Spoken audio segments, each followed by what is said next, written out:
في هذا الفيديو غادي نعاود لكم كيفاش واحد المغربي كيدير اير بي ان بي لقى راسو في الحبس بسبب ريزيرفاسيون. شنو الاخطاء اللي دار اللي سببت ليه في هذا المشكل الكبير، كيفاش اي واحد كيدير اير بي ان بي يحمي راسو من هذه الاخطاء. الا كنتي كتعرف شي واحد كيدير اير بي ان بي صيفط هذا الفيديو تفرج فيه ضروري. سميتي محمد الشقر، بديت من عائله فقيره وبلا بيستون، واليوم كوفاوندر ديال ستي هير اللي عندها اكثر من 13 اوتيل وابارت اوتيل في المغرب، وستي كابيتال اللي كتستثمر في العقار بمشاريع كتجاوز 50 مليار. باش نشارك معكم التجارب ديالي والدروس اللي تعلمت. السيمانه اللي فاتت عيط لي واحد الفورنيسور اللي كنخدموا معاه مره قال لي السلام عليكم بخير شقار، كما كتعرف عندي واحد لي زابارتمون تنكريو في اير بي ان بي، ولكن راه تخلات ياك لاباس شنو وقع. قال لي واحد الصديق ديالي حتى هو كيدير نفس الخدمه، عنده لي زابارتمون كيكريهم، ومؤخرا وقع واحد المشكل كبير فريمون زعما خفتي وقع لي حتى انايا. راه شنو واقع؟ عاود ليا. قال لي ودي راه كان شي واحد تواصل معايا بغى يدير ريزيرفاسيون، ولا عندي زابارتمون ديالي كاملين كانوا عامرين، وصيفطتو لصديق ديالي باش يريزيرفي عنده.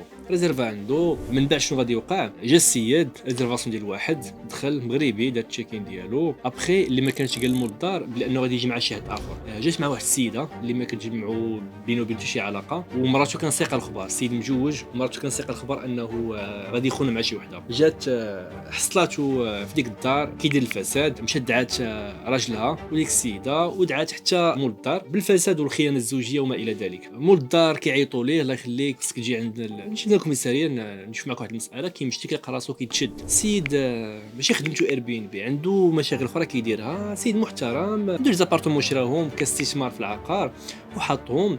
قال اجي نطلع العائد على الاستثمار ديالي ونكريهم يوميا، عوض ما نكريها ب 6000 7000 درهم الشهر اجي نكريها 600 درهم النهار، و 600 درهم النهار تقدر تدخل لي واحد 12000 درهم عوض 6000 درهم. سوف كو 600 درهم اللي كرا لابارتمون على وديتها دخلاتو للحبس، حتى لقى راسو في الكوميساريه. شدوه اعتقال. لحسن الحظ ديالو السيده اللي دعات راجلها تنازلت لراجلها، وراجلها قال لهم بلي سيدي ما كنعرفوش، غير كان عنده لابارتمون، انا اصلا قلت لي بلي راه غنجي غير بوحدي، غادي يجي معايا حتى شي واحد، كذبت عليه، كنتحمل المسؤوليه ديالي، وما خبروش انه راه غادي نجيب شي سيده، بمعنى طلع براءه وخرج من الكوميساري بعد 48 ساعه. الاشكال هو انه السيد هذا زعما ما عمره ما كان كيتخيل السيناريو هذا غادي يوقع ليه، ما عمره في باله كان كيظن انه بسبب الريزيرفاسيون في اير بي ان بي يقدر يولي في سين جيم ولي في مشكل كبير بحال هذا. الحمد لله خرج في 48 ساعه، ولكن العواقب ديالها كانت اكبر من هذا الشيء. السيد بقى مأزم نفسيا، هادشي اللي كيعاود لي صديق اللي اتصل بيا، بقى مأزم نفسيا، اثرت عليه بزاف، دخل في ديبرسيون، مابقاش باغي يركز على خدمته،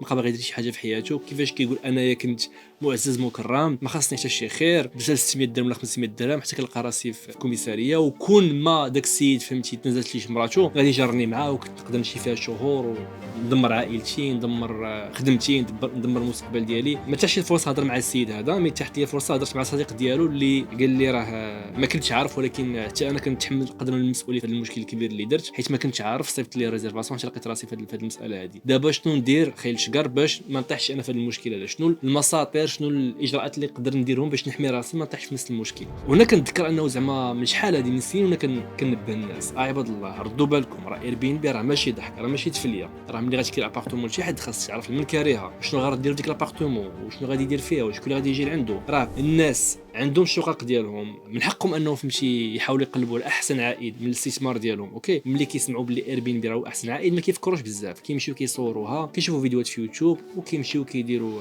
هذه المساله هذه بلا ما ياخذوا لا استشاره قانونيه مع الناس المختصين، بلا ما يستشروا فهمتي مع السلطات، ما كيديروا حتى شي حاجه من هذه المساله هذه، وكتسبب في مشاكل كبيره. راه قال لي شنو نقدر ندير باش ما يوقعش نفس المشكل، ساشون كو دابا ديجا راه جو بونس واحد العام ونص ولا عامين هو كيدير اير بي ان بي. الحمد لله خرجت له سهمه بلي شاف هذه المساله هذه وقعات، قال اجي ناخذ اجراءات. كنت هضرت على هذه المساله هذه في واحد الستوري في انستغرام، ولكن في هذا الفيديو هذا غادي نحاول نديطايي ونشرح اكثر شنو الحوايج اللي خاص الانسان يديرهم باش ما يطيحش في مشكل بحال هكا. اول حاجه الانسان الا كانت عنده شقه وحاطه الايجار اليومي خاصو ياخذ انه راه بيزنس هذاك، راه ماشي ضحك ولعب، راه خصني نجير هذه المساله هذه كما كنجيري اي بيزنس. اوكي، الا كنت انا باغي نتكلف بها، ما كنتش باغي نتكلف بها نعطيها الناس اللي مختصين، الوكالات ديال الايجار، هما يتكلفوا، نبقى انا خارج السوق هذا. ملي كان هو باغي يدير المساله هذه ياخذها بطريقه اللي بروفيسيونيل، بمعنى ملي يجي عنده مثلا شي كليان، ماشي اي واحد قال له غادي نكري ما يسولش شي حاجه. على الاقل واخا اليوم في المغرب هذا المجال مازال ما مقننش 100%، ما مقننش، راه ماشي في مصلحتك انه ما مقننش راه الا وقع شي مشكل راه تقدر اي حاجه توقع لك. اوكي. الا كان مقنن على الاقل كتكون عارف القانون، الا وقعت شنو غادي يوقع، الا وقعت شنو غادي يوقع. بحكم انه مقننش راه اخطر من انه يكون مقنن، كتبقى تحت الرحمه ديال القاضي في الحاله ديال اللي غادي يطيح فيها. اوكي. الانسان الا دار على الاقل هذاك الشيء اللي كيديروا لي زوطيل راه كينقص عليه شويه ديال الريسك. الوغ شنو الانسان يقدر يدير؟ اول حاجه جا عندك ريزيرفاسيون، كيبغى تجي من اير بي ان بي، من بوكينغ، من اي موقع ديريكت في التليفون فيسبوك، ما كيهمش. اول حاجه خاصك تطلب لا كارت ديال ليدونتيتي ديال اللي غادي يجي ياك، يعطيك كوبي ديالها، يعطيك المعلومات اللي كاينين عنده. عرفت باللي كاين خبراء في القانون تيقول لك لا راه ماكش الحق تاخذ لا كارت ناسيونال. هنايا كنهضروا مساله انه تحمي راسك النهار اللي غادي طيح عند البوليس او شنو علاقه بكم السيد، خاصك تعطي لي جيستيف انك نتايا راه اسيد كنتي كاري ليه. شنو كنصح الناس يديروا؟